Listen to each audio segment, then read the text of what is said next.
Merong nagselos, no, nagtampo dito sa pagla-live ni Viancé dahil hindi sila na shout out. Ouch! Nasaktan, binanatan, nagtampo. Naging defender niya, no, talagang ipinagtanggol siya nito. Tapos ngayon, yung mabanggit man lang sa kanyang live, yung kanyang pangalan, never na nabanggit. Ang sakit nito, di ba? Masakit yan. Ano pa kaya ang sakit nararamdaman ng kalingap kesa dito sa nararamdaman nitong taong ito na naging defender, tagapagtanggol, naging boses niya, pero sa kanyang live, never na mabanggit ang kanyang pangalan.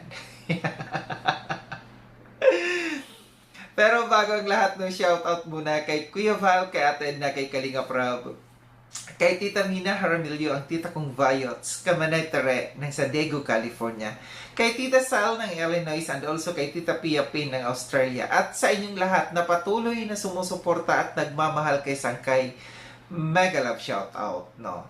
So dako tayo dito sa ating pag-uusapan. Meron akong video clips ipapapanood sa inyo. Then after natin na mapanood, magbibigay ako ng opinion or kuro-kuro patungkol dito. Tara mga sangkay, mga kalinga, panoorin natin. Yes, na-disappointed ako, na-turn off ako, no? Na nandun ako, nakailang salita ako, naka-all caps pa, pero never ako never ako napasalamatan. So, itong ugaling ito, no? Kahit nadidipinsan kita, hindi ko ituloy yan, dahil itong ugaling ito po ang ugaling ng kalingap na iniwanan mo. So, ngayon, iniwanan mo ang kalingap, no? Bakit mo gagawin ang ugaling kalingap? Na piling-pili lang ang kanilang sinaset out ang pinapasalamatan. Lahat ng mga reactor, sinabi mo nga lahat ng reactor. Pero pang yung mga reactor na yun na pumapasok, na alam mo naman kilalang-kilala sa social media, kagaya ni Michelle Japina, hindi mo sinaset out. At kahit man, no, si Dr. Lab, dapat sinaset out mo rin. Ako, hindi ako nagsisilos na hindi pinapangalanan, pero yung respeto ba, yung appreciation, sa mga taong dumidipinsa sa'yo. At hindi lang ako depender, hindi lang ako naging depender mo. Ang mga viewers ang kailangan mong i-appreciate. Matuto kang magpasalamat, matuto kang mag-appreciate. Pangalanan mo ang mga reactor mo. Pangalanan mo sila pag pumapasok sa live mo. Pangalanan mo rin, pasalamatan mo rin ang mga team guwapa. Okay? At kahit na hindi mo hinahayaan si Dr. Lab na mag-vlog na sa iyo according sa sinabi mo doon sa tulpo, Biancy.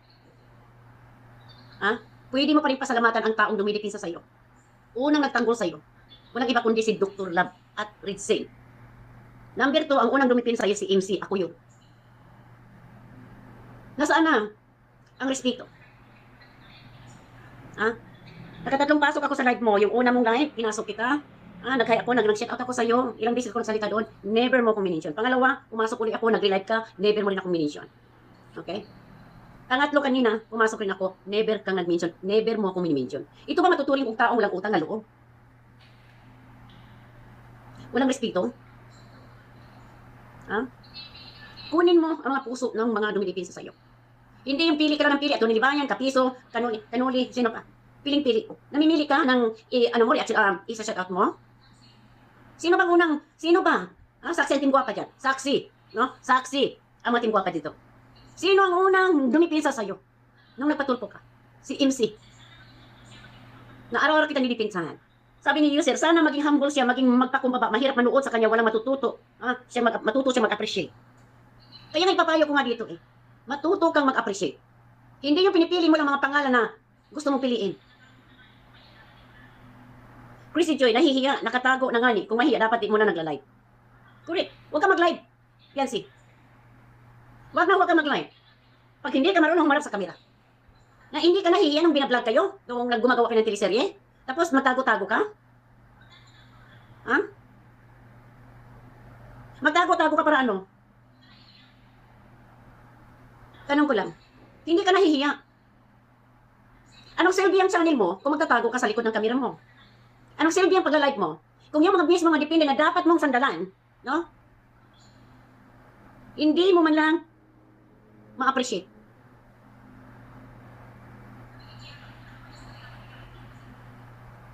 Sabi ni GL pa, kung nagawa niya sa Kalinga, ba't niya ulit magawa sa iba?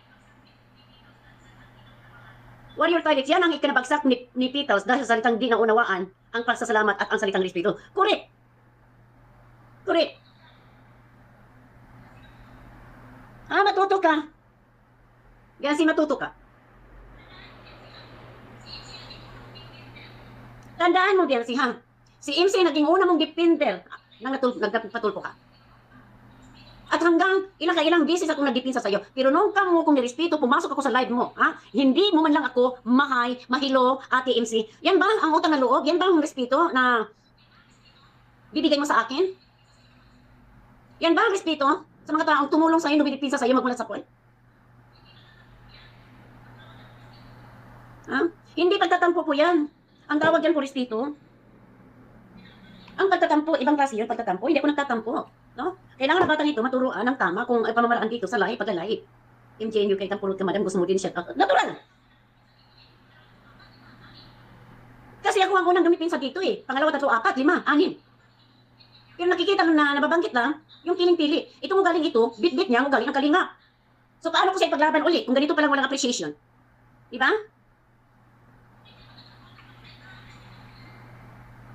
Hindi po pagtatampo ang tawag, magkaiba ang respeto, magkaiba rin po ang tawag dito, ang pagtatampo. Sabi ni Sir Isi, may attitude ko mananalita, walang breeding, sana nakikinig siya, mahirap sa kanya, ang magpasalamat, tama lang po kayo mag-MC, para matuto po siya na tamang asal. Social media ito eh. So yun mga sangkay mga kalinga, pati napanood no, yung video clips na aking kinuha. Credit dito kay kay Beshi MC. Pahiram dito sa sa video clips na ito no. Dito narinig natin yung sa loobin niya, no. Ni MC patungkol dito sa hindi sa kanya sa pagka-shoutout. Doon ilang beses na nag-live, sabi niya nagko-comment siya caps lock pa, malalaking letters pero never siyang nabanggit, no. So yung kanyang damdamin, yung sama ng loob, nasasaktan siya. So nabanggit niya dito yung walang utang na loob, yung walang respeto. Kung yung Kalingap, no, nagawa ito sa Kalingap, totoo yung mga nag-comment dyan, kung nagawa yan sa Kalingap, pwedeng magawa sa iba, no. Ang hindi ko lang gusto dito sa mga sinabi dito ni, pasensya na, Marilyn Chang, no. Yung sinasabi mong ugali ng Kalingap, bit-bit niya, no. Huwag mong sasabihin ng ganon, no. Na ugali ng Kalingap, bit-bit niya. Dahil ang ugali ng Kalingap, pusong pagdingap. Walang ugali na pwedeng bit-bitin ng isang tao. Ang ugali ay galing po yan sa pagkatao. Hindi po yan minamana, hindi po yan hinihiram, kundi nasa tao yan pag-uugali. Kaya iba yung ugali ng Kalingap, iba yung ugali ng tao, no, ng mga beneficiaries at kung sino. Bawat isa sa atin, magkakaiba ng ugali. Walang pwedeng sabihin na bit-bit mo ang ugali ng Kalingap, no? Kasi iba ang ugali ng Kalingap. Ito yung hindi ko gusto. Ngayon, dako tayo dito sa hindi pagka-shoutout, no? Nabanggit niya, nandiyan dyan sina Michelle Japina, no? Hindi rin daw na siya shoutout.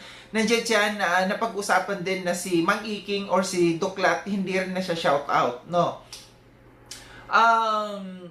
Nakikita ko sa mga comment section na talagang pag nagla-live ito, lalo na yung kagabi, no, itong si Viancy ay nandoon yung mga anti-Kalingap, no. Hindi na bago ito sa Kalingap, no. Na pagka merong umaalis, merong nawawakwak dito sa Kalingap, lahat ng mga anti-Kalingap nandoon, sumusuporta doon sa umaalis, sa nawawakwak. Example kay Michelle Japina nung sa kay Medet, no. Naging number 1 yan na defender ni Medet. Na number 1 na bumabati ko sa Kalingap, binabanatan ang Kalingap. Pero anong nangyari? At the end of the day, nawala rin. Nagkahiwalay din sila. Nagkaroon din sila ng hindi magandang samahan. O nagkaroon din sila ng samaan ng loob.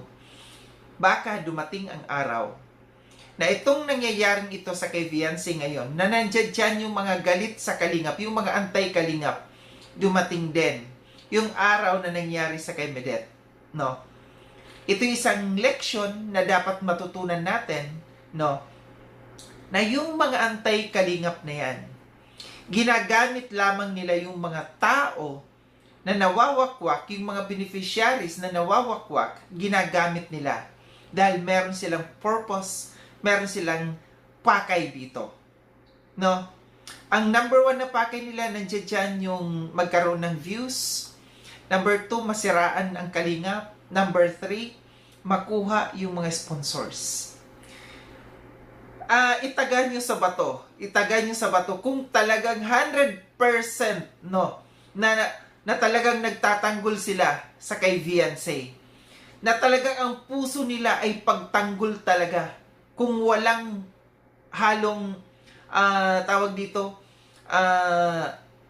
tinatawag dito na mayroon lamang silang mga pansariling interes dyan.